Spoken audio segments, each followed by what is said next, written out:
Ons sê dan ook môre vir almal wat saam met ons aanlyn luister. Kom ons bid saam. Here Jesus,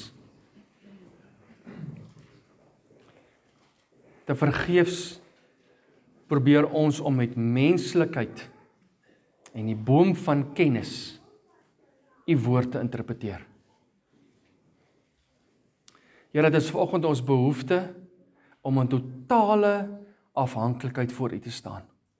Broos en naak om te ontvang wat u op die hart het. En ek wil vanoggend vroegoggend bely. Ek het nie 'n idee wat u vandag wil doen nie.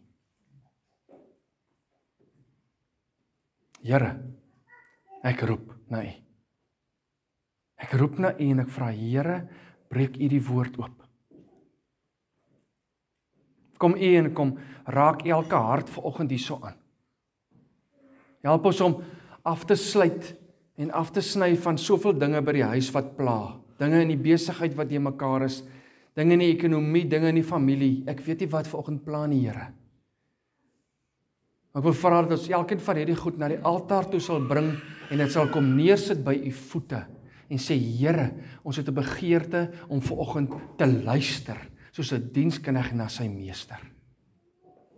En om te hoor, ter harte te neem, te groei daardeur en te gaan deel daar buite met die wat 'n honger en 'n dors het na u, maar nog nie die lewende water gevind het nie. Kom vanoggend, kom breek daai rots oop, Here, soos wat u dit gedoen het vir Moses en die volk. En kom bring daai lewende water, wat daar uitgevloei het, net soos by die put in Johannes 4.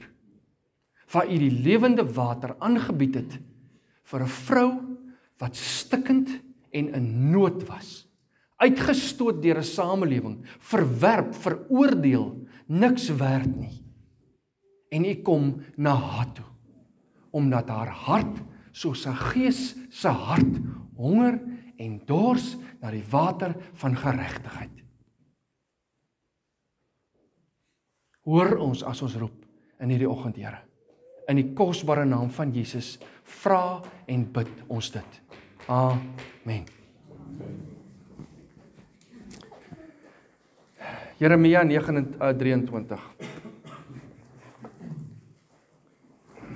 Ek wil maar vra dat jy jou hart ook vanoggend sal vashou. Daar kom 'n tyd en 'n plek om 'n harde woord af te lewer. En ek vra vir my vrou, ek sê, Here, kan ons nie maar 'n bietjie op die lekker goedjies ook gaan nie. Maar baie keer, as die Here besig is met 'n ding, dan wil hy dit deurwerk in jou hart. En hy wil hê dit moet sit in jou hart. Ag nee, wat om boutjie. Dis oukei. Dis oukei, mamma, jy hoef nie uit te gaan nie, hoor, reg dit plan nie. So right. Staan daar by die deur.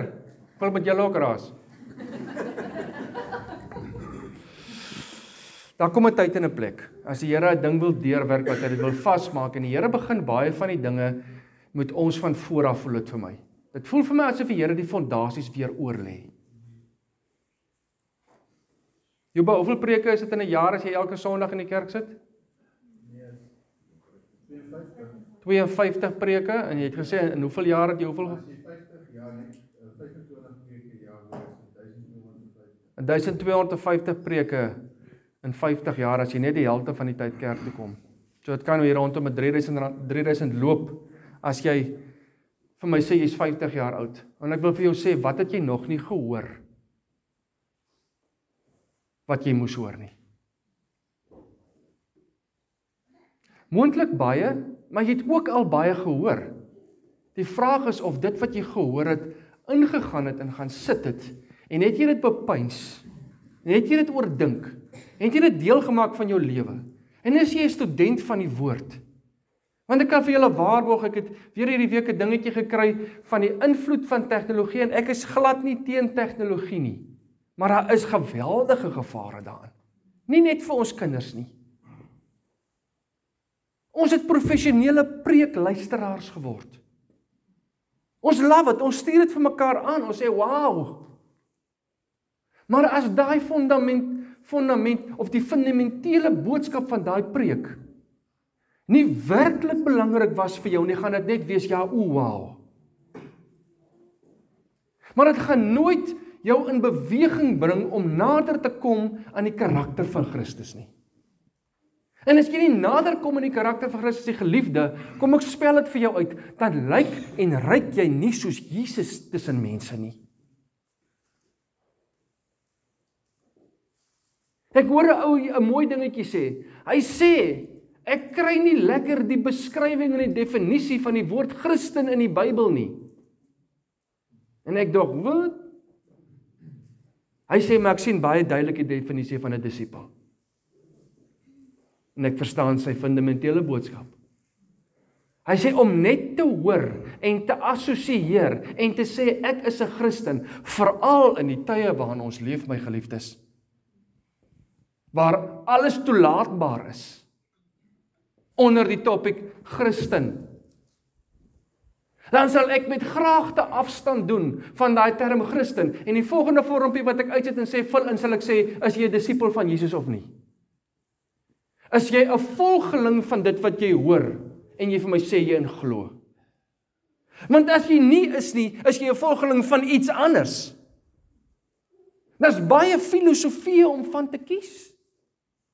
Daar's baie opsies. En die internet maak vir ons hulle almal beskikbaar. So as jy professioneel jou opinie, jou waarheid gaan vestig op ander mense se opinies, dan stap jy nie saam met die een wat sê ek is die weg, die waarheid en die lewe nie. En niemand sal by die Vader uitkom behalwe deur my nie, sê Christus Jesus. En dis die groot hartseer. Is ons kan so konsidererend teenoor mekaar wees. Ons kan so ingestel wees op hierdie aarde om nie aanstoot te gee nie. Ons kan so ingestel wees op wat ek sê op WhatsApp en wat ek nie mag sê nie, en dat ek so versigtig is dat ek toekyk dat my buurman of my vrou of my broer of my suster of my pa of my ma hel toe gaan. Maar ek is fyn daarmee, want ek het niemand aanstoot gegee nie. Dit is nie hoekom jy 'n disipel van Jesus is nie. Jesus het meer aanstoot gegee as enige iemand wat op hierdie aarde geloop het. Jesus was nie bekommerd dat wanneer hy 'n waarheid op die tafel sit of 'n openbaring wat jou ruk aan jou hart, hy was nie bekommerd dat jy aanstoot neem dan nie, tot so 'n mate dat hy sê vir Johannes wat in die tronk sit, geseënd is hy wat nie in my aanstoot neem nie. En dit sê hy vir Johannes met die wete dat hierdie woorde gaan nie vir Johannes uit die tronk uit loslaat nie, maar dit gaan sy lewe kos. Ons is te bang vir aanstoot. Uit die mond van die suigeling, kyk, hy suig sy bottie. Ons is te bang vir aanstoot gee. Ons is te bang om verwerp te word in 'n gemeenskap en nie gewild te wees nie. En niemand gemeen saam met my wil braai of saam met my wil kuier nie. I don't care of jy my nooi of nie. Luister gou vir my mooi. Ek is lief vir jou, verskriklik. En ek wil verskriklik graag jou dieper leer ken. En ek wil verskriklik graag hê jy moet agterkom dat die ou wat hier staan het net soveel foute soos jy. Jy weet hulle net nie, want jy spandeer nie genoeg tyd met my intiem nie. Daarom weet jy nie wat my foute is nie. En ek sal ek enige tyd met jou deel, maar dis nie cheapie. Dit vat tyd voor ons mekaar leer ken. Maar ek wil vir jou sê, dat as jy nie met my wil tyd spandeer, of nie wil saam journey nie, gaan ek nie wakker lê daaroor nie. Ek gaan nie eers kwaad wees, as jy vandag hier uitstap en nooit weer terugkom nie. Weet jy hoekom nie? Want wanneer die woord van die Here deurkom, soos wat hy hierdie week deurgekom het, dan is dit wat die Here sê, en wat die Here spreek, en sy hart, belangriker as myne en joune. Dan is sy intensie belangriker as jou aanstoot daarin.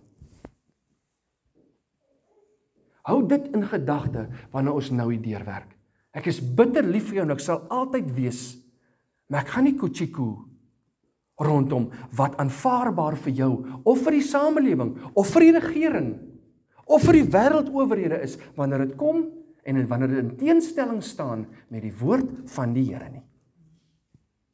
Dan moet hulle maar vervolg.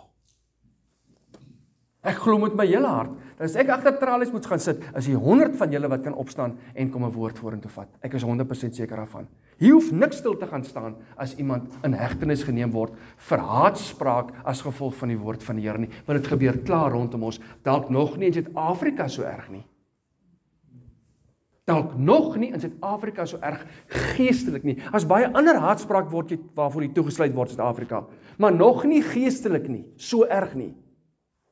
Maar as gedeeltes van Europa, waar jy geen poging mag aanwend om iemand anders te oortuig as waarin hulle geestelik of spiritually glo nie. Dan word jy toegesluit. En dan ken ek 'n ou wat gaan woord bedien in China. Waar 18 van die 22 mense wat voor hom sit, hulle minimum van 5 jaar tronkstraf uitgedien het as gevolg van bediening van die woord. 18 van die 22 het al tronkstraf uitgedien oor wat hulle gesê het wat verkeerd was in die oë van die publiek of van die owerhede. Geestelik. En hulle sit nog steeds daar, en hulle kom weer terug, en hulle gaan aan. Want tussen hulle klompie is hulle verantwoordelik vir, as ek reg onthou, 9 miljoen gelowiges. 22 predikers. Waar is die res? Kan ek jou sê waar die res is? Die res is by, kom ek speel dit veilig. Kom ons kyk hoe ons 'n rugbyveld vol mense kan maak. En kan sê, ja, maar dit is 'n groot kerk. Ja, dit is 'n suksesvolle kerk. Maar 22 uit daai hoeveelheid mense in China, 22 van hulle is bereid om te sê, al werk ek met 2, is dit vir my reg, maar is 2 wat glo en vas staan saam met my. Ek het julle vertel van Polycarp, een van die martelare wat sterf, wat sy dood amper dieselfde lyk as Jesus in. Jesus het in Getsemane se tuin, en hy kan die ouens sien aankom vir 400 meter met die fakkels in die nag, op pad na hom toe. Hy het genoeg kans vir weghardloop. En die disippels sê hardloop, hy sê, nee. Polycarp ook. Hulle sê vir hom, die ouens is op pad, jy gaan Kolosseum toe gevaart word. Hy sê, ek kan nie weghardloop vir dit waarin ek glo nie. En hy word ingevat en hulle bind hom vas op pad in die brandstapel toe. Hy sê vir hulle, julle kan maar vir my lossny. Ek hardloop nêrens nie eers uit die vuur uit nie. En hulle sê, terwyl Polycarp die vlamme rondom hom brand, sonder dat sy hande vas is, kom daar meer mense tot inkeer binne in daai Kolosseum as deur sy hele prediking terwyl hy geloop het. Weet jy hoekom? Want Polycarp sterf in vlamme met 'n glimlag op sy gesig. So erg dan nie, dat hy's nie eers doodgebrand deur die brandstapel nie. Hulle moes hom agterna met 'n spies of 'n swaard finaal doodsteek, want die vlamme het hom nie vernietig nie. En almal wat daar sit in awe oor 'n man van God, wat sy lewe sal gee vir dit waaraan hy glo, met hy nie bang is om aanstoot te gee nie. Nou hou jou hart vas, geliefde, wanneer ons deur Jeremia 23 werk. Hou vir hom vas. Ek nou vir jou sê hoekom. Vers 1. Wee, pas op, wees gewaarsku. Die herders wat die skape van my weide laat omkom en hulle verstrooi, spreek die Here. Die woordjie herder beteken nie net uitsluitlik geestelike leiers nie. Die Ou Testamentiese konteks van herder is iemand in 'n leiersposisie wat iemand anders moet lei. Soos wat 'n herder voorstap en skape lei, so is elkeen van ons in 'n leiersposisie. Die oomblik as jy getroud is jy 'n leier. Die oomblik as jy kinders het, is jy 'n leier. Die oomblik as jy in 'n werksomstandigheid is jy 'n leier. Eienaar van eiendom of plaas, jy's 'n leier. Alles val onder herder. So wanneer die Here hier spreek, spreek hy nie uitsluitlik met die profete wat besig is om die volk geestelik van die pad af te lei nie. Hy is ook besig om te praat met elke koning van Israel en Juda. Hy is ook besig om te praat met elke stamhoof, met elke hoof van die huis, met elke pa, met elke ma.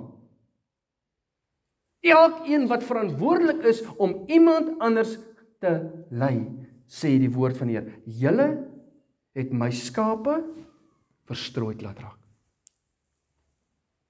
Daarom so sê die Here, die God van Israel, aangaande die herders wat my volk oppas, julle het my skape verstrooi en hulle verdrywe en hulle nie opgesoek nie. Kyk, ek besoek oor julle die boosheid van julle handelinge, spreek die Here. Ja, bou maar ons leef in die Nuwe Testament, die Here praat nie meer so nie. Is hy nie gister, vandag en môre dieselfde God nie? Het sy hart verander rondom. Kom ons vat net gou vir 'n oomblik terug na die geestelike komponent toe. Het sy hart verander oor skrifuitleg? Het hy? Het God se hart verander rondom verlore mense wat tot bekering moet kom en by hom uitkom, by die kruis? Nee. Het sy hart van liefde teenoor mense verander? Wat mense baie keer sê in die Ou Testament is 'n liefdelose God. En 'n regter en 'n moeilike een. In my Nuwe Testamentiese God is hierdie sagte, gentle een. Jy sien geliefde, as ons woord uitleg wil doen, het ons vir mekaar hoeveel keer al gesê, as ons dit nie uitlê in die karakter en die persoon van Christus nie, is ons nie besig met sola scriptura nie. Ons is nie besig met uitsluitlik die woord nie, want die woord is 'n persoon. Dis nie woorde op papier nie. In die begin was die woord, en die woord was by God, en die woord was self God, en niks het tot stand gekom, sonder dat die woord dit nie tot stand gebring het nie. Dis 'n persoon. So dieselfde Jesus wat in die kruis sterf, dieselfde Jesus wat in 'n krib gebore word, is dieselfde Jesus wat hier spreek met sy volk. Al het hy nog nie in persoon op die aarde geloop met 'n menslike liggaam nie, is dit dieselfde Jesus. En dis hoe ons na die skrifte kyk. Ons vra vir mekaar en ons vra vir onsself wanneer ons Bybelstudie doen, hoe sien ek Jesus in hierdie skrifte? Ek voel hoe hy met my praat, hoe lees ek hom in dan besef, dit is hy wat nou praat. En wat vir my sê, en jy moet asseblief een ding onthou voor jy aanstoot neem. Voor ek een woord vir jou mag bring, praat die Here met my. Voor ek een woord met jou mag deel, is die woord van toepassing op my, en moet dit met my deurwerk in my hart, sodat ek dit met jou kan deel vanuit my perspektief. Anders is ek besig met tweedehandse teologie. Kan ek ook maar 'n preek aflaai van die internet af, met jou kom deel. 'n goeie mondeling doen. Uitruil met 'n prediker in 'n ander provinsie waar jy hopelik nooit sal kom nie, en ek gee my preke vir 'n jaar vir hom, hy gee sy preke vir my, en dan ons elkeen hoef ons die Saterdag op te offer.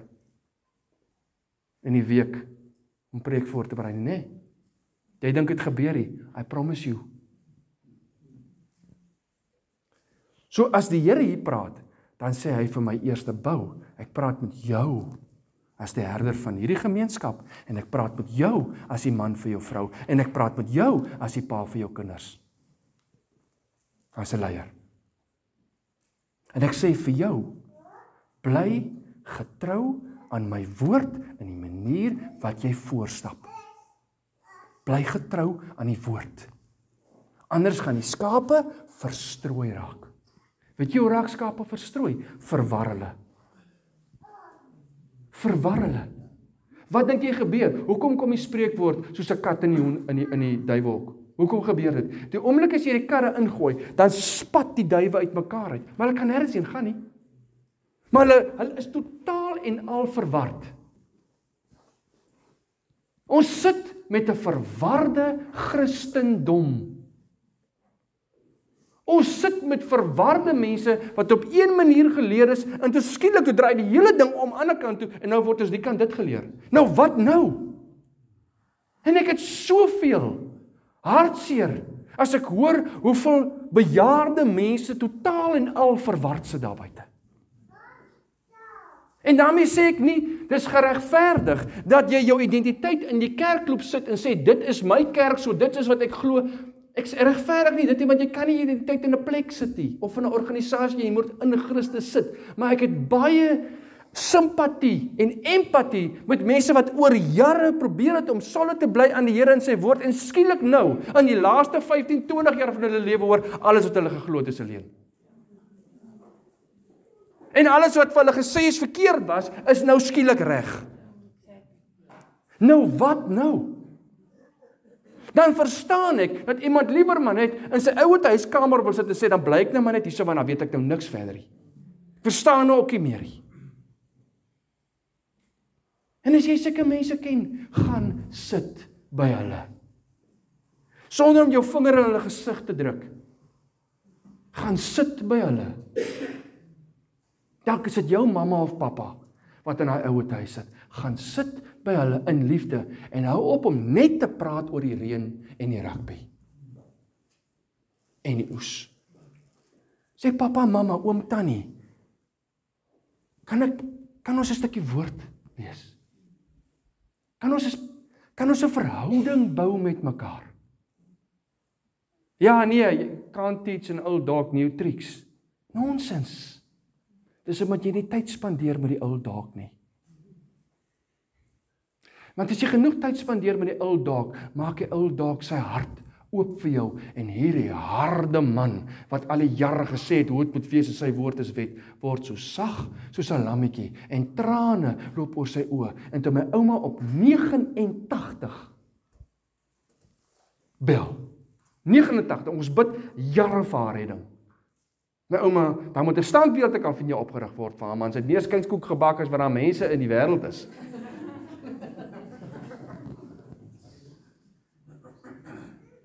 Maar my ouma het die doekies omgedraai, sy was 'n reguit mens. So sy het sommer reguit vir die dominee gesê, toe hy vir haar vrou, hoekom kom jy in die kerk toe nie aan dan nie? Toe sê my, ek slaap sommer by die huis. Ja, ek het nie nodig om in die kerk te gaan slaap, ek slaap sommer by die huis. Toe sê hy vir haar, maar aan dan nie, dan sal ek nou net so elke minuut my hande klap, dat jy kan wakker raak. Toe sê sy, maar dan skrik jy hele kerk wakker. Ouma was nie by die Here nie, ouma was 'n lieflike mens. Meer vrygewig sal jy nie kry nie. Honger sal jy nie uit 'n huis uitstap nie. 'n Goeie mens. In alle opsigte wat ek en jy tiks kan maak langs Christen, sal my ouma 'n tikkie gehad het. Behalwe dat sy was nie gered nie, ombroers. En op 89 kom die oproepie, en ons is daai naweek op Calvinia, en ouma bel, en sy sê, sy het vir my genoem Boukie Roukie.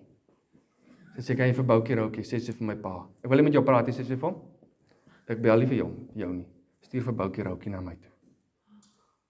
En ons weet, en ek stap oor ouete huis tot aan die pikkie, en ek kom, en hy radio van haar, RSG was nooit af nie, nooit.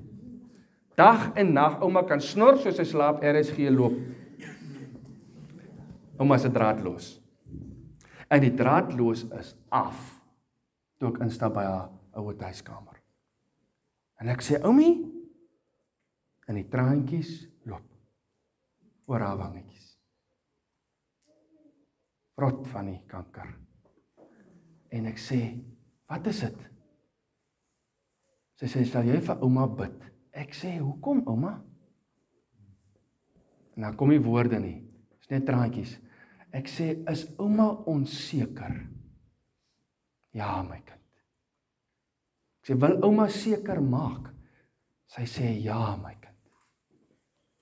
En ek en ouma kan daar op 89 voor die Here kom. En ouma kan op 89 instap in die poorte van die ewigheid. Al het sy nog nie die aarde verwissel met die ewige nie, het sy 'n burger geword van die hemel op 89. Jy kan ou honde nuwe triks leer. Want ek en ouma het 'n verhouding gehad. Is nie my goedheid nie. Niks. Dis ek en ouma het 'n verhouding gehad, en vanuit die verhouding kan jy die moeilike vrae op die tafel sit. Want die persoon aan wie jy dit rig, weet hoe jou hart is in die saak. Dis die probleem, ons wil die hele tyd dit loop en doen, of almal sê jy's verkeerd en jy's reg, ons wil dit doen, en ons wil nie in die verhouding kom nie, want weet jy wat? En ons gaan nou daaroor praat, ons het nie 'n reg tot 'n verhouding met hulle nie. Luister hierso. Net aansluit by jou. Wat stel net aan die ou mense ouer is as jy met hulle gesprek voer, gaan na die vraag is, wie is die een wat jy in jou binnekamer jy praat? Want al hulle lewenskrisis in hulle binnekamer uitgesorg. Ja. Gaan daarna en as dit 'n meer veilige ruimte om te gesels. Vra, wie's die een wat jy Wie's die een in jou binnekamer? Wie's hierdie Jesus vir jou, soos jy altyd sê? Luister gou hierso. Ons lees verder. Vers 3, en ek self sal die oorblyfsel van my skape versamel uit die lande waarin ek hulle verdryf het. En ek sal hulle, hoor die Here spreek. Hy spreek teen die herders. Hy sê, as julle dit nie doen nie, onthou, ek gaan dit doen. Die Here gaan jou nooit los nie. En ek sal hulle terugbring na hulle weivelde, en hulle sal vrugbaar wees en vermenigvuldig. En ek sal herders oor hulle verwek, wat hulle sal oppas, sê die Here. En hulle sal nie meer bevrees of verskrik wees of vermis word nie, spreek die Here. Vat die skrif van Sondag en werk hom deur vanaand. Los nou gou vanaand die series of die premier fliek van 8 uur of whatever jy so na uitsien. Vat net die skrif vanaand en gaan sit en sê, Here, ek het nou vandag iets gehoor, maar spreek tot my hart. En kyk wat doen die Here self deur sy Heilige Gees in jou. Hoor hier. Kyk met 'n hoofletter. Kyk, daar spreek die Here dat ek vir Dawid 'n regverdige spruit met 'n hoofletter S sal verwek en as koning sal hy regeer en verstandig handel en reg en geregtigheid doen in die land. In sy dae sal Juda verlos word en Israel veilig woon en dit is sy naam waarmee hy genoem sal word. En die volgende 4 woorde is almal in hoofletters. Die Here ons geregtigheid.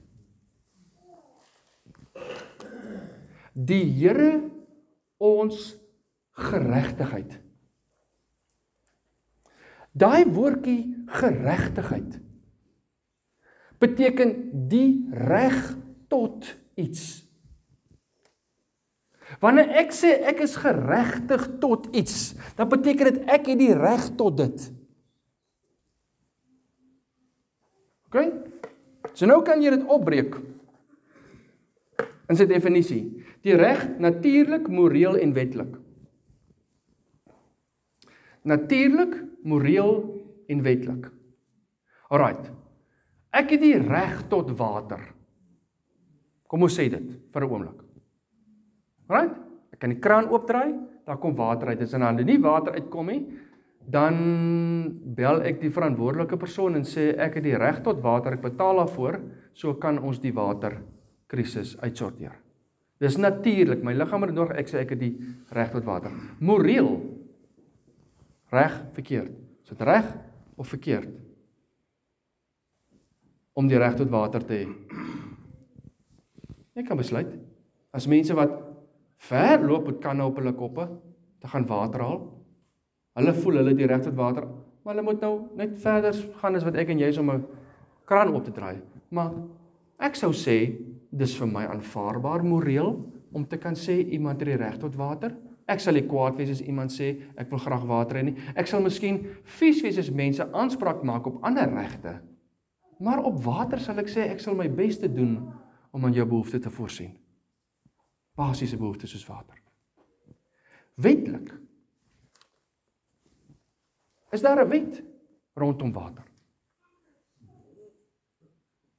Ek dink nie daar is 'n wet nie, maar ek dink daar is 'n groot daar's 'n groot beweging tot menseregte in terme van water. So daar waar nou nog nie water vrylik beskikbaar is, of skoon water beskikbaar is, sal jy sien dat mense aanspraak maak en sê, hier's 'n sone wat nog nie vrye toegang daartoe het. So in plaas daarvan dat jy nog potholes regmaak, daar kom maak sit eerder vir ons 'n pyplyn aan met water. So iemand sou sê, ek is geregtig, natuurlik, moreel en wetlik gebaseer op menseregte, op water. Maar ons het nog nie geestelik aangeraak nie. So iemand sê ek is geregtig menende, ek het die reg tot natuurlik, moreel, wetlik, water. Maar wat van geestelik? Want ons moet hierdie konsep vandag vasmaak in ons hart van geregtigheid. Die Here ons geregtigheid. Want dis hy wat hier praat. En hy begin dit teen die agtergrond, en jy kan self die historiese geskiedenis gaan lees van hoe die volk uitmekaar gejaag is en hoe dat Juda omring is deur gevaarlike ouens. Egipte was 'n groot moondheid, Babylon was 'n groot moondheid op daai stadium. Hierdie ouens het gedreig en die konings van Juda op daai stadium van waaruit hierdie gedeelte geskryf word, van waar Jeremia as profeet kom spreek. Die konings was boos. Die konings het die Here gedien en die konings het hulle self gedien. So hulle het hulle self geregtigheid gemaak. Hoor mooi. Hulle het hulle self gesien as geregtig op sekere voordele, natuurlik, moreel en wetlik. En as dit wetlik was, het hy verander omdat hy wetlik raak. Skryf hom in die wet in, sodat dit my as koning pas, maar nie die volk noodwendig nie. En die oomblik as 'n koning in eie geregtigheid begin stap, homself die reg toe-eien tot goeders, in daai oomblik sal sy geestelike toestand afneem, net so. Raai, wie's jy? Volgens Ou Testamentiese vergelyking, en dis nie mannelik en vroulik nie, volgens Ou Testamentiese liggaam, siel en gees in Nuwe Testament, is jy priester, profeet en koning. Daar's 'n koning komponent in jou. Jou siel is die koning van jou lewe. Jou siel het die reg om te kies. Die reg tot keuse. Maar jy kan in selfgeregtigheid ingaan met daai keuse van vrye wil en jy kan besluit, hoe lyk my reg tot wat? En nou is dit so ingeskryf dat jy kan met jouself trou. Jy het die reg om met jouself te trou. Wonder hoe lyk daai fights? En wie erf as wie doodgaan? Jy kan assosieer met 'n potplant as jy wil, en ek mag nie vir jou andersins sê nie. Want jy is self geregtig. Die reg tot keuse. En as ek met jou verskil, dan kan jy sê, is either 'n haatspraak of diskriminasie. Want jy is selfgeregtig, want die koning komponent van jou siel, het 'n besluit uitgevoer, wat ek jou kan waarborg, teen die stem van die Gees gegaan het in daai saak. Want jy as kind van die Here, het nie 'n natuurlike reg oor nie. Jy het 'n geestelike reg, en ons gaan nou daaroor praat.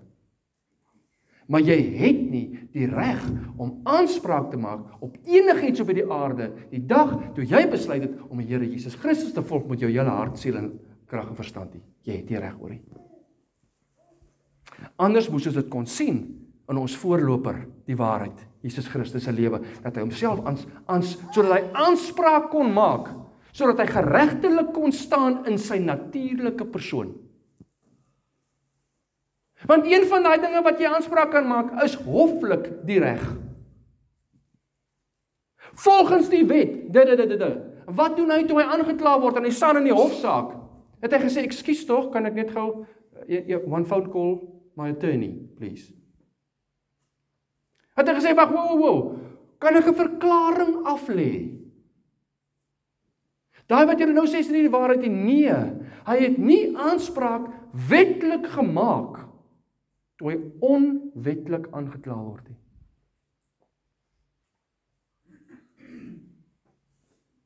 Ek en jy raak aan die verdedig.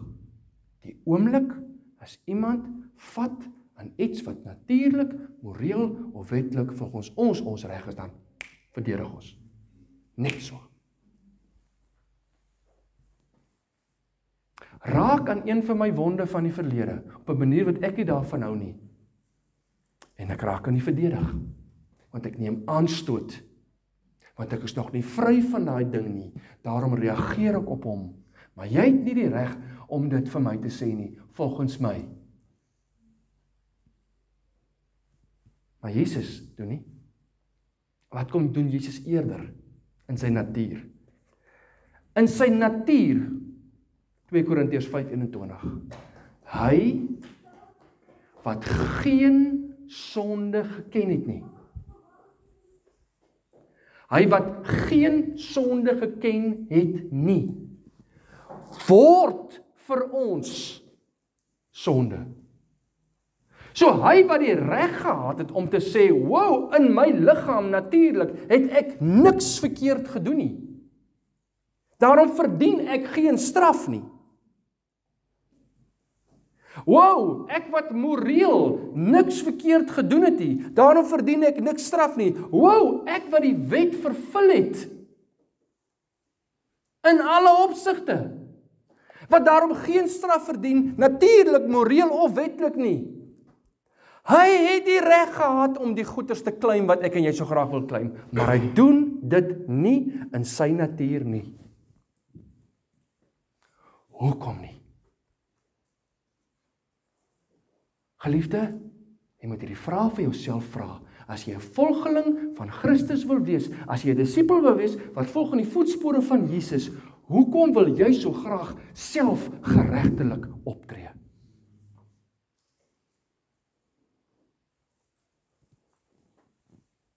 Want self wil regeer.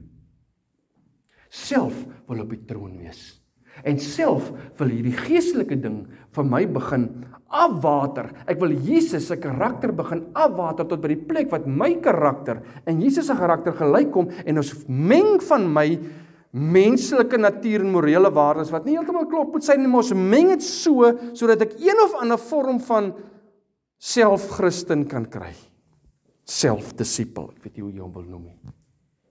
Sodat ek geregtig is op die dinge van die natuur en geregtig is op die dinge van die gees.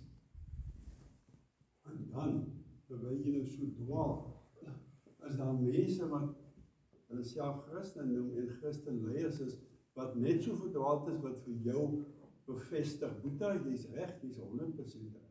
Korrek, oom. Herders van ander herders, wat almal verlore is. The blind leading the blind. En ons moet nie vergeet van inklusiwiteit. Inklusiwiteit. Om niemand uit te sluit nie, maar almal in te sluit. Maar die oomblik as die Christen sê, hier lê my inklusiwiteit. Jy kan ingesluit word hier, maar hierdie kan nie ingesluit word daar nie. Jy kan ingesluit word in Christus, maar jy kan nie Christus laat insluit in jou op jou voorwaardes nie. Dan is jy hierdie los. Diskriminasie werk ook net een kant toe.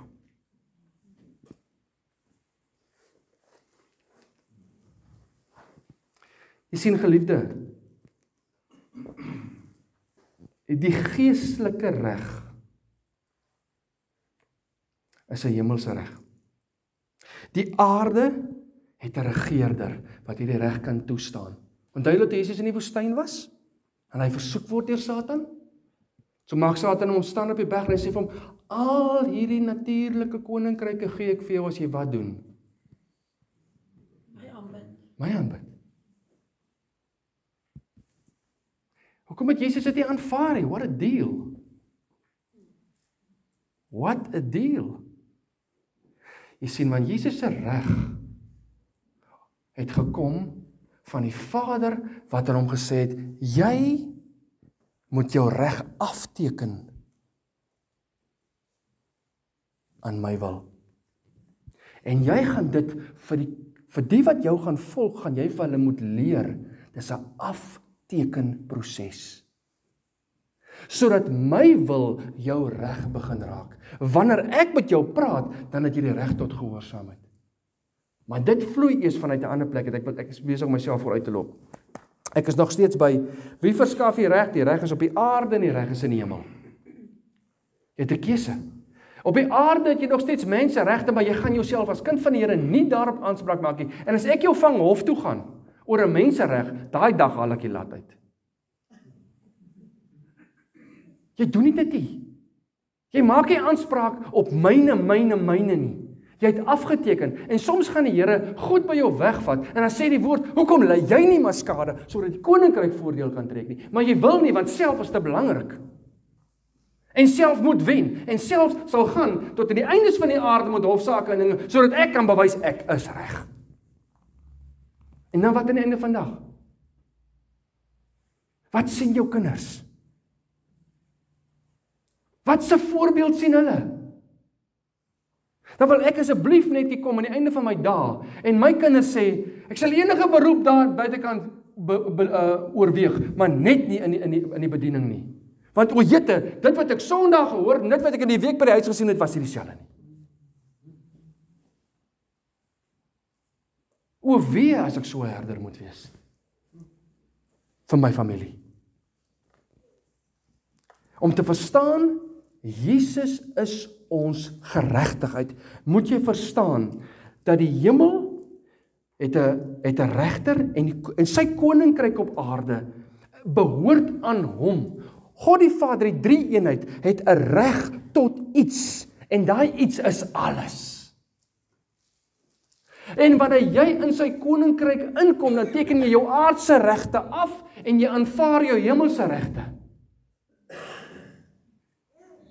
En dan sê hy, op hierdie aarde, wil ek jy moet jou ore geestelik oopmaak, al gaan dit teen jou natuurlike reg. Nou het jy die reg tot gehoorsaamheid. Hoe ontstaan dit? Hoe werk dit? OK. Ek voel ek praat in sirkels, maar ek weet ek gaan uitkom by die punt waar ek wil uitkom. Adam en Eva ontvang die reg tot. Hulle ontvang geregtigheid op grond van wat? Die reg om in verhouding te staan met hulle Skepper. Adam en Eva word nie geskep met sonde nie.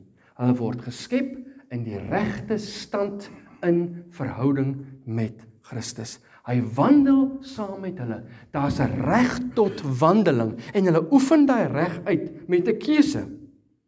Ek kies om te doen die wil van die Here. Toe kom daar 'n aardse regerder by hulle aan. En hy kom bied vir hulle 'n ander mensereg aan. En hy kom package hom op so 'n manier dat dit lyk soos, wow, ons mis uit. Ons geestelike reg hier om in verhouding te staan met ons Skepper, lyk vir ons of dit tekort skiet, want hier's nog iets anders wat ons kan bysit wat dit baie lekkerder gaan maak. Stop vir 'n oomblik. Kom ons kom na 2025 toe. Is dit nie presies wat aan die gang is nie? Jy sien, Christus is nie genoeg nie. En die werk wat hy vir jou gedoen het aan die kruis is nie genoeg nie. En sy bloed wat gevloei het, is nie genoeg nie. Ons moet goedjies byvoeg. So kom ons sit van die natuurlike goed by die geestelike kant by, om dit 'n beter pakket te maak, sodat dit meer bemarkbaar is. Jy sien, wat bied ek vir jou aan? Hier's 5 opsies op die menu. Kom ons gaan besoek die 5 opsies in Woester. Kom ons kyk waar is die koffie die lekkerste. Kom ons kyk waar is die speelplek vir die kinders die lekkerste. Kom ons kyk waar word ons die minste gekonfronteer uit die woord uit. Kom ons kyk waar hoor ons is okay. Maar dis wat ons wil hoor, ons is okay. Kom ek gaan hoor waar word ek aanvaar met alles wat ek het, net so in die hemel, dis alles alright. Ek kan net voortgaan met my lewe en dit geniet. Your best life now. Hier. Is 'n vermenging van 'n aardse koninkryk met 'n geestelike koninkryk. Die twee kan nie meng, wat het die duisternis en die lig met mekaar te doen? En die oomblik as jy hoor daar's 'n vermenging, hardloop weg. En soek 'n gemeenskap van gelowiges wat saam met jou kan sê, daar is net een standaard. Hier is hy. En kom ons bly getrou aan hierdie standaarde. Wanneer ons na hierdie standaard kyk, dan interpreteer ons hierdie standaard vanuit die persoon se lewe wat ons volg. Nie uit iemand se opinie van daai persoon nie. Want my geliefde, as ek my kinders moet leer wat vandag vir hulle geleer word, is geestelik aanvaarbaar, dan moet ek eerder 'n meelsteen om my nek vasmaak en in die dieptes van die see gaan spring. Ons is by die punt van godlastering verby. Ons is by blasphemy verby. Dit wat aan Jesus se karakter toegedig word, om mense se seksuele wangedrag te regverdig op hierdie aarde, is ontoelaatbaar. Wat, en ek sê vir julle weer, ons het hoeveel keer vir mekaar gesê, hate the sin, love the sinner. Ons het hoeveel keer vir mekaar gesê, as 'n woord wat ons vir mekaar bespreek het vir 'n hele dag lank om te sê, as ons liefde en waarheid en genade losmaak, kan ons maar hierdie paadjie van Christus los. Ons kan nie net mense met die Bybel slaan nie, dit is genoeg gebeur in die kerk daar buite. Boef, boef, jy's reg, jy's verkeerd. Ons kan nie net alles onder die maatjie van liefde invee en sê, o gats, net liefde, anders is jy liefdeloos nie, want dat jy nie waarheid nie. En ons kan definitief net op genade loop nie, want genade is nie cheap nie. Jy kan dit nie koop nie, so duur is dit, maar jy kry dit gratis. Maar die oomblik as jy dit misbruik, sê die woord, dit is asof jy vir Jesus elke dag oor en oor en oor kruisig, want jy maak staat. Jy sien jouself as geregtig tot die geestelike dinge, terwyl jy voortloop in die aardse.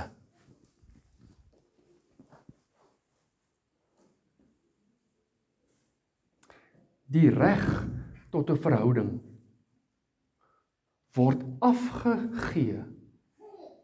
Die reg tot 'n verhouding met Christus Jesus word afgeteken deur Adam en Eva die oomblik toe hulle die pakket wil vergroot.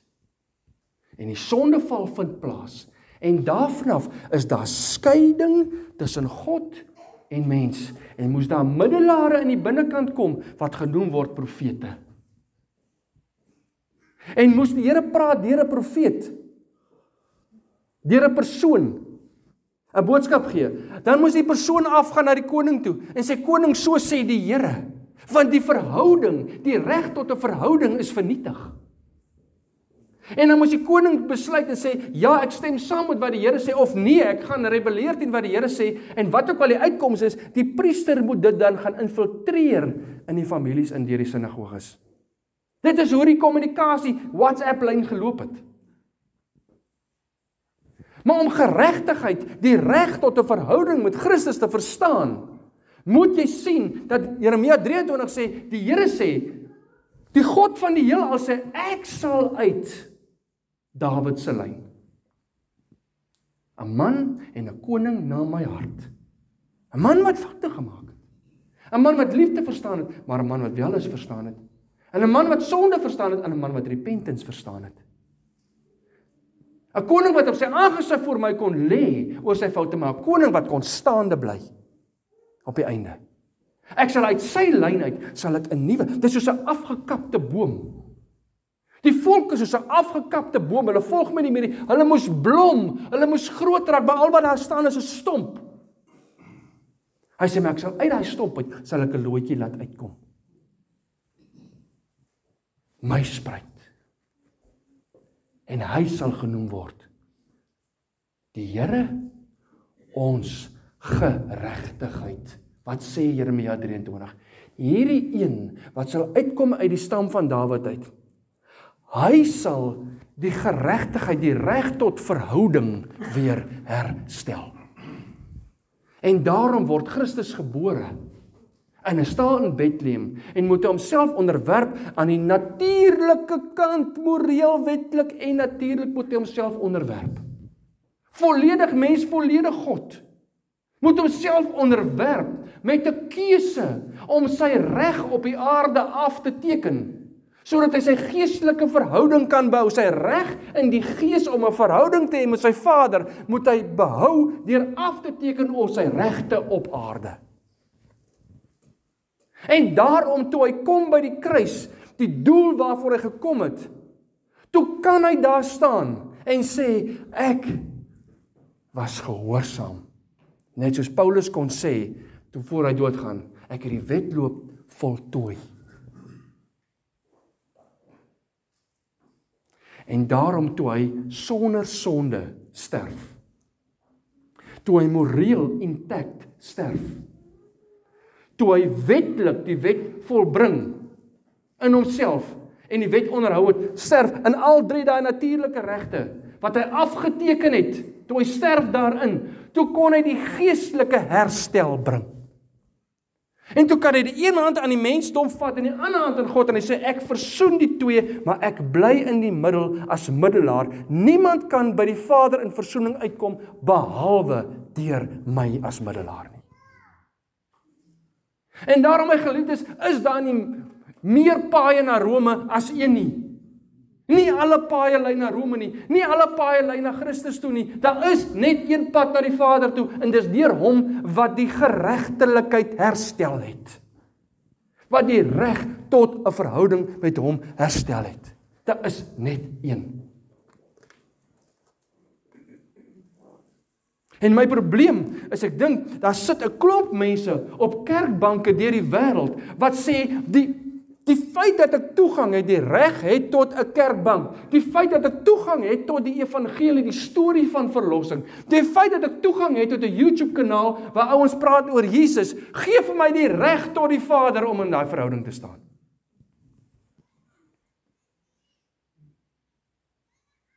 Dit is nie die waarheid nie. Net soos Jesus moes kies om af te teken aan self, sodat hy in sy geestelike reg kon bly. En ons nou vandag 'n hoëpriester in hom het, wat die allerheiligste vir ons kon oopmaak. Daai oopmaak is die verhouding herstel, want die mense kon nie daar kom nie, in die tempel nie. Net die hoëpriester kan nou ingaan. Jesus vervul daai rol deur te sê, toe hy klaar sterf, toe skeer die voorhang, so sê, dit is volbring, dit is herstel. Kom nou deur my direk in die allerheiligste. Ontvang die gees van die Here en staan in verhouding met hom. Jy en hy is genoeg om fellowship te hê. Jy het jy ou in die voorkant nodig nie. Dis lekker om saam met jou te fellowship.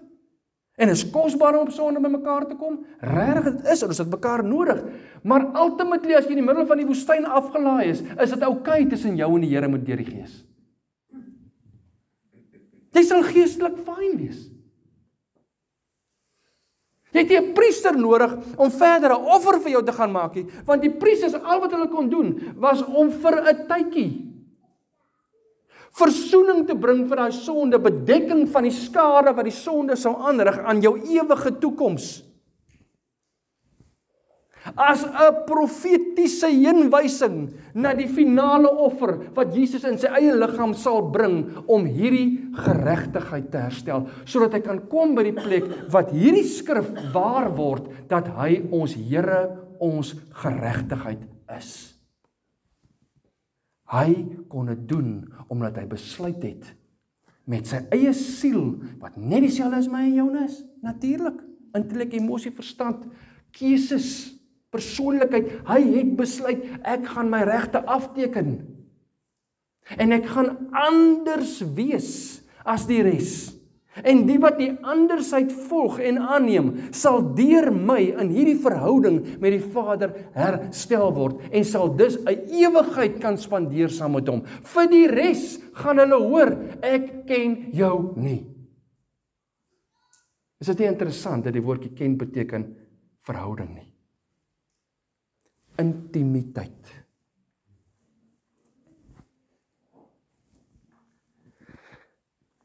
Het ek en jy geregtigheid?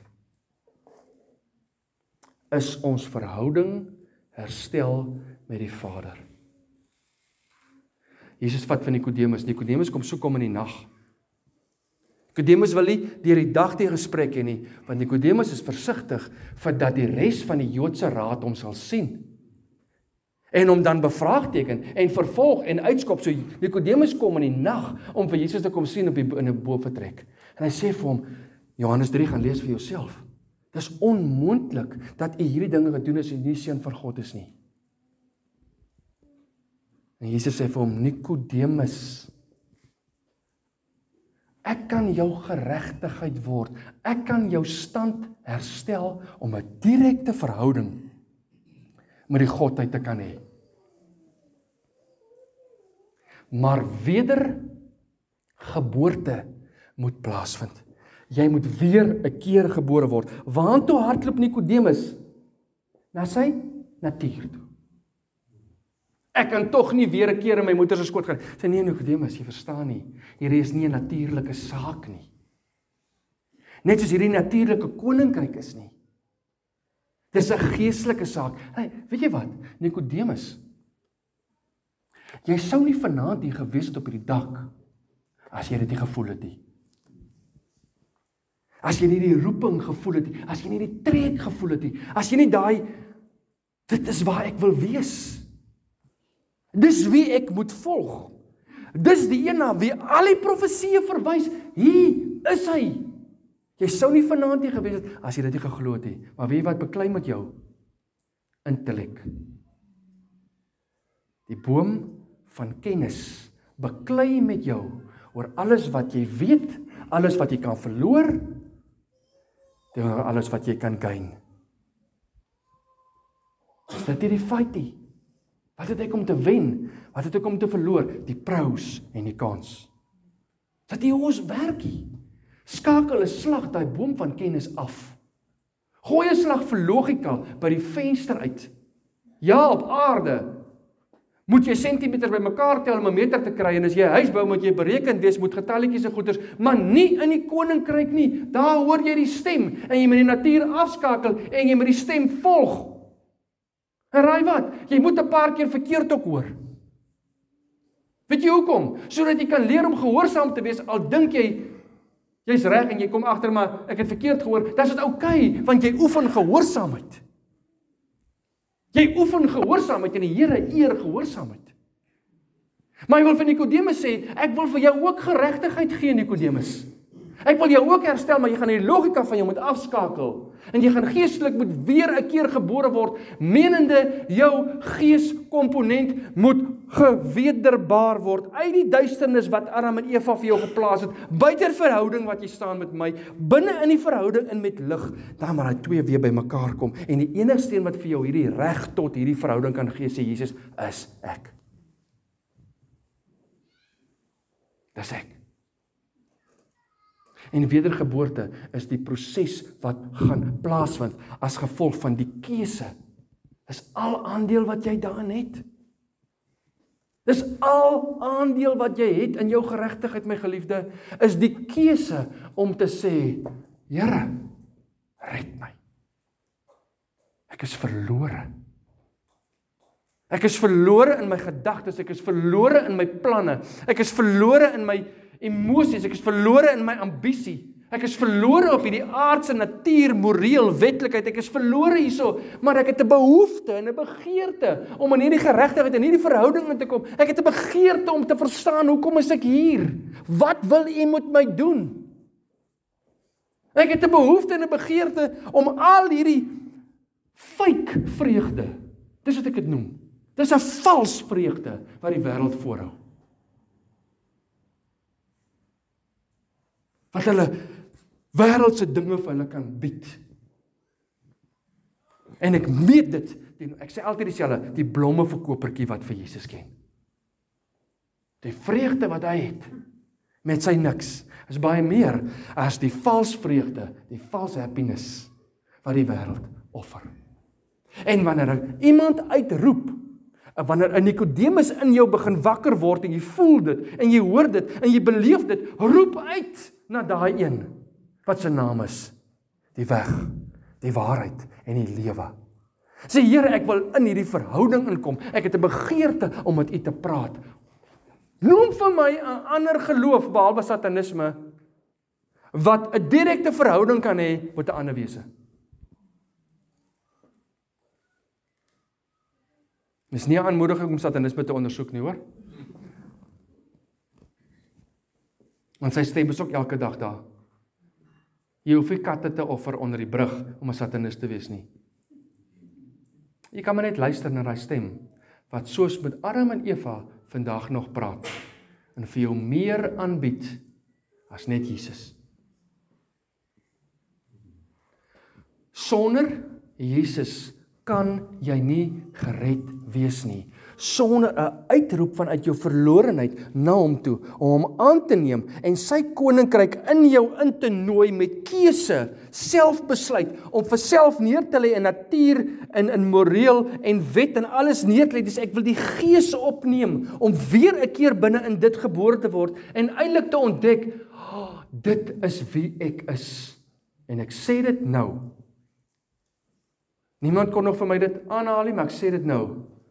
Om vir 'n kind te sê, en ek quoteer dit onder, en ek sal dit vir enige iemand die bewys daarvan aanstuur wat het vir my gestuur het. Quoteer dit, dat daar in vandag se tye gesê word, vir belydenisklasse, hulle laaste jaar op skool, dat soos Jesus uit die graf uit opgestaan het, en soos Lazarus uit die dood het opgestaan het, en soos Jona uit die vis uit lewend gekom het, is 'n Bybelse verwysing na as iemand uit die kas uitklim.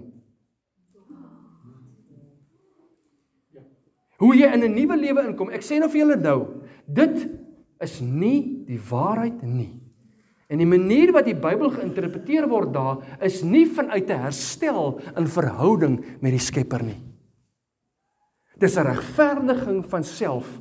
Dis 'n waar ons praat van geregtigheid, is dit ongeregtigheid. Dis buite die verhouding met die een wat jou geskep het. Dis buite verhouding. En wanneer jy iemand binne verhouding probeer uitvat, buite verhouding, wee jou, o herder. Wees gewaarsku, o herder, wat die kleinste van hulle probeer afvallig laat raak, sê die Here. Sê die Here. Want ek trou nie homoseksualisme nie, ek trou die liefde. Ek trou die welis. Ek trou die natuurlike begeerte na iets anders. En ek sê weer, voor jy nie in verhouding met so iemand staan wat daarmee sukkel. Wag, kom ek sê goed dit asseblief. Wat is die verskil tussen iemand wat voortgaan in sonde en iemand wat sukkel met sonde? Wat is die verskil? Enige dag van my lewe stap ek saam met iemand wat sukkel want ek sukkel. Kom sit lank genoeg by my, ek sê jou vertel. Ek sukkel met goed in my lewe.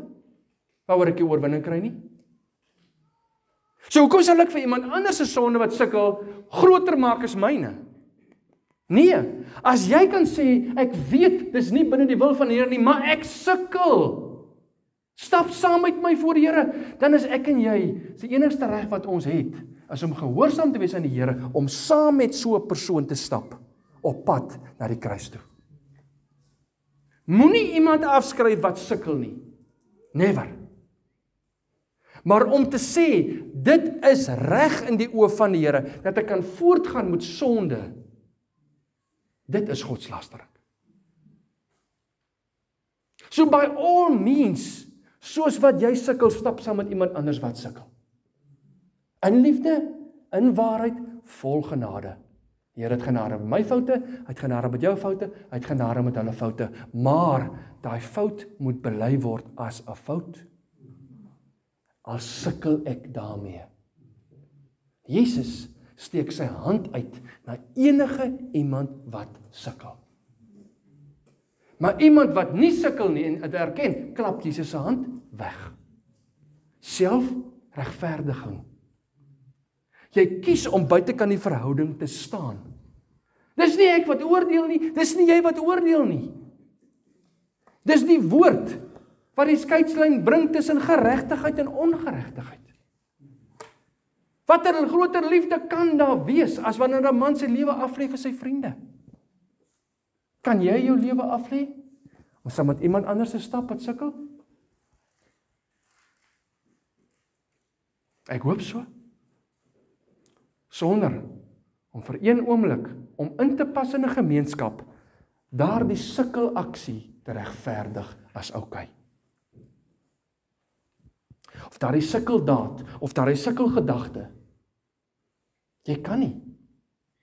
Want dit val buite die karakter van Christus. En met daai aksies sal jy nie in 'n verhouding kan staan nie, want jy gaan nie daai verhouding voed nie. Jesus wag vir die verlore seun elke dag. Die Vader wag vir hom. Hy skryf hom nie af, hy wag vir hom, hy bid vir hom, hy hoop hy kom terug. Soos Jesus vir Petrus sê, ek het gebid vir jou bekering, Petrus. Maar Petrus kom terug, Judas nie. Albei kry dieselfde geleentheid. Jesus is nie vir Judas afgeskryf, anders het hy hom nooit gekies nie. Judas kies die pad wat hy kies. En hy's bly aanhou stap in daai pad. Petrus besef, draai om, kom terug. Draai om. As my volk sal terugkom. Hoeveel keer sien jy dit? Dwaal af, kom tot inkeer, kom terug. Die Here sê, ek wag vir julle, ek wil vir julle 'n God wees. Julle gaan vir my 'n volk wees. Maar draai weg, lê af, maak dood. Joba sê altyd, die lewe van oorwinning wag vir elke een wat in Christus is. Jy moet hom net begin leef. Jy moet hom net begin leef, en jy kan 'n lewe van oorwinning leef, al val jy. Bring vir my 'n bergklimmer, wat sy knieë stikkend geval is. Volledig gegeer, reg om te gaan klim. Kom al die sekuriteit of die veiligheidsmaatreëls na. Maar hy het seer gekry. Ek stap enige tyd saam met so ou. Hy het die regte ding probeer doen, en hy het geval. En seer gekry. Maar 'n bergklimmer wat by my aankom en hy wil Mount Everest gaan klim met plakkies. Hy is nie gegeer nie. Hy soek dit maklik. Val en kry seer, dis die Here se skuld. Dis altyd die Here se skuld.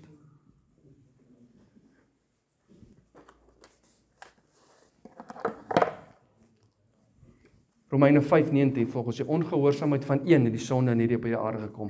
Volgens die gehoorsaamheid en die geregtigheid van een is die verhouding herstel tussen mens en God. En ek en jy dien 'n heilige God. Ons dien 'n heilige God. Ek weet nie of ek verder iets wil sê nie. Miskien sal ek 'n boodskapie vanaand uitsit en ek sal die res van die skrifte vir julle bysit. Want ek dink, dis iets om oor te dink. Dis iets om oor te dink of ek staan in 'n verhouding met die Here deur sy geregtigheid as middelaar vir my, of staan ek in godsdiens op 'n plek waar ek dink die goeie dade wat ek doen, die werk wat ek doen, die plekke waar ek betrokke is, gee vir my geregtigheid. Dit kan nie.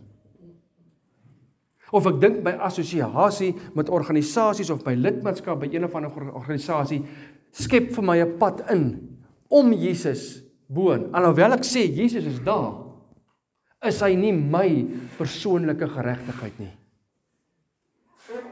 My verhouding is nie herstel vanuit my sonde na 'n lewe van oorwinning met die koning van konings nie. Miskien is jy daar. Miskien is jy so op daai randjie van ek wil so graag, maar ek is bang. Ek is bang vir wat ek gaan verloor, ek is bang vriende gaan teen my draai, ek is bang. Ek wil jou aanmoedig, daar kan nie 'n belangrike besluit in jou lewe wees as dit nie. Kan nie 'n belangrike besluit wees as die wete dat jy weet, dat jy weet, dat jy weet sonder enige twyfel, as hierdie aarde nou klaarmaak, is ek by die Here. Hy is die Here, my geregtigheid. Hy is die Here, my reg tot 'n verhouding met die Vader. Hy is die Here, my reg tot 'n ewige lewe. En die Gees van die Here getuig saam met ons gees, dat julle nou kinders is van God, en daarom ook erfgename. My naam staan in Jesus se boedel geskryf. Amazing. is joune daar. Al maak jy foute. En as jy foute maak en jy sukkel, kom ons stap saam. Dan sukkel ons saam. Sonder om dit te regverdig. En kom ons reik 'n hand uit, kom ons steek 'n hand uit na iemand wat jy dink dalk in ongeregtigheid sit. Steek 'n hand uit. Sê, kan ek saamstap? En leer iemand ken en verdien die reg tot hulle hart. Verdien die reg tot hulle hart deur vir hulle te wys, jy is lief. Trek hy vingertjie terug wat so maak. En hê lief daar waar jy nou haat. Vergewe daar waar jy nou kwaad is. Spreek vry daai een wat jou bloed so laat opstoot. Bid vir daai een. Steek hy hand uit en sê, o broer, kom ons stap saam. Kom drink 'n koffietjie. Kan ek by jou 'n koffietjie kom drink? Kom ons ry 'n fiets, kom ons gaan stap 'n entjie, kom ons gaan maak 'n braaitjie. Ek weet nie wat die Here op jou hart lê nie. Maar kom ons gebruik die geregtigheid wat vir ons gegee is om in 'n verhouding te staan, om ook in verhoudings te staan met ander. En dan herstel ons dalk, nie ons nie, die Here deur ons, herstel dalk soveel wonde wat jy nie kan glo nie, en jy gaan 'n ooggetuie wees van hoe die geregtigheid van die Here ook die geregtigheid vir daai persoon raak. Ook die reg tot 'n verhouding met die Vader, en om dit te sien gebeur, is 'n voorreg. Het jy al iemand gesien tot inkeer kom en hoe sy lewe verander radikaal? En hoe die opgewondenheid terugkom en hoe mense nie kan wag om met jou dinge te deel nie. Dit is ons reward, wat is dit in Afrikaans? Ons prys, ons loon, want 'n arbeider is sy loon werd. Om dit te kan sien is genoeg loon. Dis genoeg loon. Ek sluit af met 'n stukkie uit die fliek wat is daai Tweede Wêreldoorlog fliek wat afspeel teen die Hacksaw Ridge? Jy het hom gesien? Hacksaw Ridge wat die kind van die Here so die mense red bo wat hy gaan kyk dit myself. Anyway, in sy ware getuienis wat hulle moet hom voer voor sy dood, sê hulle vir hom, wat was vir hom die kosbaarste gedeelte? Toe sê hy 2 goed. Hy sê die Here het die prentjie is dat daar's 'n klomp ouens wat gewond is, maar almal is af by die kraans en terug na hulle veilige beskutting toe. Die gewonde ouens lê daar bo, en as dit oggend gaan word, dan gaan die Japaneese uitkom en hulle gaan hulle almal wat gewond is doodmaak. En hier een ou bly daar bo agter, want die Here sê vir hom, jy bly agter. En hy red iets so 76 mense deur die nag. Dan sak hulle met 'n tou af teen die kraans en dan sê hy vir die Here, show me one more, just one more Lord. Een op 'n slag red hy hulle. En hy sê, sy cherry op sy koek was, hy kom by een van die ouens wat saam met hom in die bataljon was, en hy sê, hierdie ouens, bom het ontplof naby hom, en die bloed het in sy oë geloop, en die bloed het sy oë hard geraak op sy oë, soos hy kon nie sy oë oopmaak, en hy dog hy's blind. En hy was hierdie ou se oë af met sy water, en hierdie ou se oë gaan oop, luister nou na die simboliek, sy oë gaan oop, en hy sê, I can see, en hierdie ou sê, as dit my enigste reward was, dan was dit die moeite werd. Net om daai ou se glimlag te sien, toe sy oë oopgaan, en hy besef hy's nie blind nie. En ek dink, ons is in die oorlog. Elke dag is ons in die oorlog. En daar's mense wat se oë vol bloed is van stoei op hulle eie. En daar's mense wat gewond is deur die wêreld, en gewond is deur godsdiens hoor. Gewond is deur wette wat gemaak is, en mense wat sekere maniere dink en hulle het op hulle afforceer, en godsdiens wat so seer gemaak is, dat mense dit assosieer met Jesus, en sê ek wil met Jesus niks meer te doen hê nie, as gevolg van daai kerk of daai ding. Mense kan jou nie seer maak, kerke kan jou nie seer maak nie, mense maak seer. En jy het die water van lewe om daai ou se oë uit te was. En die voorreg om sy glimlag te sien as sy oë oop gaan, en jy besef, ek was blind, maar nou kan ek sien. Amazing grace. Laat ons dit wees. Kom ons vat die Here ons geregtigheid, en kom ons gaan deel dit met 'n wêreld wat stap in ongeregtigheid. En kom ons het die voorreg om vir mekaar te bel en te sê, kan ek jou vertel, of ons gaan huil daaroor, een van die twee. Ai, omboukie. Right. 'n minuut langs die persoon langs jou. Bid dat die Here vir jou wys Waar kan jy sy geregtigheid gaan deel?